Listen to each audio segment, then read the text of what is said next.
زوجین کے حوالے سے جو اسلامی تعلیمات ہیں، میاں بیوی کے حوالے سے جو اسلامی تعلیمات ہیں، کیا ہے مفتی صاحب کچھ فرمائیے گا؟ جی، اس میں اجمالی طور پہ اگر شوہر کے حق کے بارے میں دیکھا جائے تو نبی کریم صلی اللہ علیہ وسلم نے ارشاد فرمایا کہ اگر میں کسی مخلوق کو سجدہ کرنے کا حکم دیتا تو بیویوں کو حکم دیتا کہ وہ شوہروں کو سجدہ کریں، یعنی اتنا اللہ نے اس کا مقام و مرتبہ رکھا ہے۔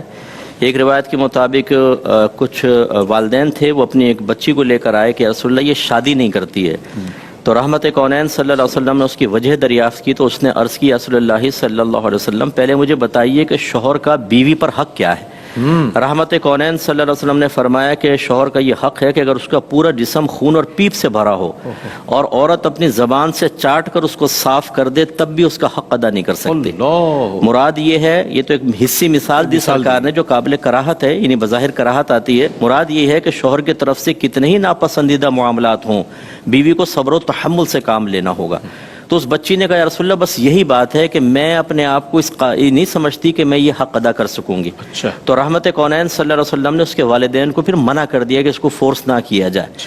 تو یہ تو ایک اجمالی شوہر کا ایک مقام مرتبہ، اور اسی طرح خواتین کے لیے نبی کریم صلی اللہ علیہ وسلم نے اپنے آخری خطبوں میں ارشاد فرمایا کہ اللہ تبارک و تعالیٰ نے میں تمہیں عورتوں کے معاملے میں اللہ سے ڈراتا ہوں کہ اللہ تعالیٰ نے اس کمزور مخلوق کو تمہارے تابع کیا ہے، تم ان کے بارے میں ہمیشہ اپنے اللہ سے ڈرتے رہنا۔ تو یہ ایک اجمالی طور پہ دو تعلیمات ہمارے سامنے ہیں کہ شوہر کا بڑا حق ہے اور بیوی کے معاملے میں ڈرتے رہیں۔ اب اگر ہم تھوڑی سی تفصیل میں جائیں تو بیوی کا حق یہ ہے کہ شوہر اس کو نان نفقہ دے، جس میں کھانا پینا، لباس اور رہائش داخل ہے۔ رہائش کا تصور یہ ہے کہ اگر جوائنٹ فیملی بھی ہے، ایک روم اگر وہ ایسا دے دیتا ہے جس میں لڑکی اپنے پرائیویسی کی حفاظت کر سکتی ہے تو یہ کافی ہے، اور اگر ایسا نہیں ہے تو پھر ایک الگ رہائش اس کو لے کر دینی ہوگی، اور لباس اور کھانا پینا۔ اور یہ اولاً جو ہے وہ اگر شوہر مالدار ہے تو پھر عورت کے مطابق ہوتا ہے۔ مثلا اس نے 3 بیویاں کر لیں، ایک مالدار ہے، ایک مڈل کلاس کی، ایک لوئر کلاس کی ہے، اور یہ مالدار ہے، تو تینوں کو یعنی مالدار کو تو مالدار کا ہی طرح کا نان نفقہ دینا لازم ہوگا، اوسط درجے والی کو اوسط درجے کا اور غریب کو اوسط درجے کا۔ اور اگر شوہر مڈل کلاس کا ہے تو پھر امیر کو مڈل کلاس کے دے گا، مڈل کو مڈل دے گا، اور غریب کو غریب والا دے سکتا ہے، اور خود غریب فقیر اور تینوں سے شادی کر لی تو تینوں کو غریبوں والا دے گا۔ تو یہ بھی ایک ہے حق کہ کس عورت کا کیسا ہے۔ یہاں تک لکھا ہے کہ اگر کوئی بچی ایسے گھر سے آئی ہے جہاں کھانا پکانے والا ہو، صفائی کرنے والا ہو، مالی موجود ہو، ڈرائیور موجود ہو، تو اب اگر شوہر افورڈ کر سکتا ہے اس کو یہ تمام کے تمام بیوی کو دینی پڑیں گی چیزیں، یہ اس کا حق ہوتا ہے۔ تو یہ اس کو بھی سمجھنا چاہیے، اس سے وہ ساسیں بھی ذرا غور کریں، ناراض نہ ہوں کہ اگر بہو آئی ہے کسی ایسے گھر سے جہاں سب سہولتیں اور یہ دے سکتے ہیں تو ماسی کو بھی نکال دیتے ہیں، بالکل وہ کہتے ہیں نہیں بہو سے کام کرواؤں گی۔ تو یہ بھی ایک بیجا ضد ہے ہمارے ہاں کہ جو جھگڑوں کا سبب بنتی ہے، تو سمجھنا چاہیے، سیکھنا چاہیے۔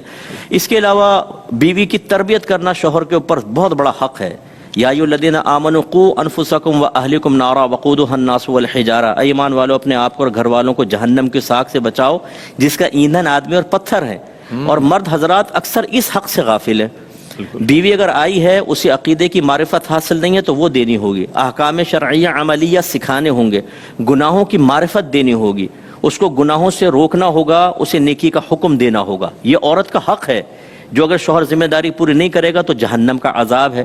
اس کے علاوہ اس کو بری صحبتوں سے روکنا یہ بیوی کا حق ہے جو شوہر کے اوپر لازم کر دیا گیا ہے۔ نبی کریم صلی اللہ علیہ وسلم نے اس سے منع فرمایا کہ کسی فاسقہ فاجرہ عورت کو گھر میں داخل ہونے دیا جائے۔ ایک ہجڑا تھا، وہ پہلے آیا کرتا تھا، اور تو ایک دفعہ اس کی گفتگو سرکار نے سماعت فرمائی جو غیر مناسب تھی، تو فرمایا آئندہ کبھی یہ گھر میں داخل نہ ہو۔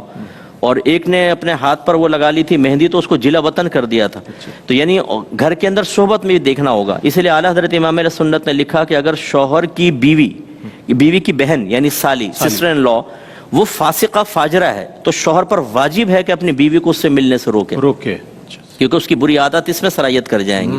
اور شوہر کے حقوق اگر دیکھا جائے تو ایک تو یہ کہ عورت اس سے ذرا دھیمے لہجے میں گفتگو کرے، اکڑ کر بات کرنا، سخت لہجے میں گفتگو کرنا، اس کی تحقیر کرنا، توہین کرنا، غلط قسم کے الفاظ۔ ایک شوہر نے مجھے باہر سے بڑے مظلومانہ انداز میں کہا کہ یار مفتی صاحب آج تو میری بیوی نے منہ پہ تھپڑ مار دیا۔ میں نے کہا بیٹا صبر ہی کیا کر سکتے ہیں، یہ تم نے ہی سارا یہ خود کیا ہے۔ صبر پر اجر ہے مفتی صاحب؟ ہاں بالکل، بہت اجر ہے اس میں، تو بڑا ہی اجر عظیم ہے۔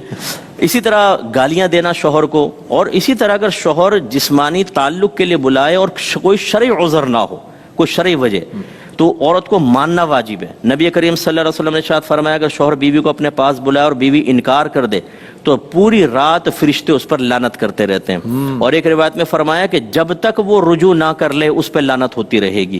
یہ بھی بہت سخت بات ہے. اس سے ہماری بہنیں درس حاصل کریں جو اپنے مطالبات منوانے کے لیے ایموشنل بلیک میلنگ کا ایک یہ طریقہ اختیار کرتے ہیں. مجھ سے بات نہ کرو, کچن میں نکل جائیں گی, شوہر اظہار محبت کرنا چاہے روڈلی رویہ رکھ لیں گی, کروٹ بیچ میں تکیہ رکھ دیں گی, گاؤں تکیہ, ایک بارڈر قائم کر دیں گی قریبی نہ آئے.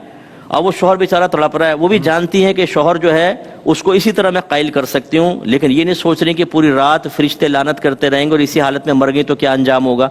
ایسی نبی کریم صلی اللہ علیہ وسلم نے عورت کو شوہر کی اطاعت کا حکم دیا ہے. بالکل, کہ وہ کہنا مانے, کوئی ایسی کام نہ کرے جس کو اس کے دل آزاری ہو. ہاں بس یہ جیسے حضرت نے بھی بیان فرمایا ماں باپ کے حق جو آپ نے پوچھا شوہر کا بھی, ان تمام حقوق میں ایک بات بس یاد رکھنے والی ہے کہ اس وقت تک اطاعت ہوگی جب وہ اللہ تعالیٰ اس کے رسول کے حکم کے خلاف حکم نہ دیں. صحیح, کیونکہ نبی کریم نے منع فرما دیا کہ اللہ تبارک و تعالیٰ کی معصیت میں کسی مخلوق کی فرما برداری جائز نہیں. اس میں اگر ماں باپ گناہ کا حکم دیں یا شوہر بیوی کو حکم دے, مثلا پردہ نہ کرو. ایک خاتون نے کہا میرے شوہر کہتے ہیں میرے دوستوں کے سامنے بے پردہ بیٹھو.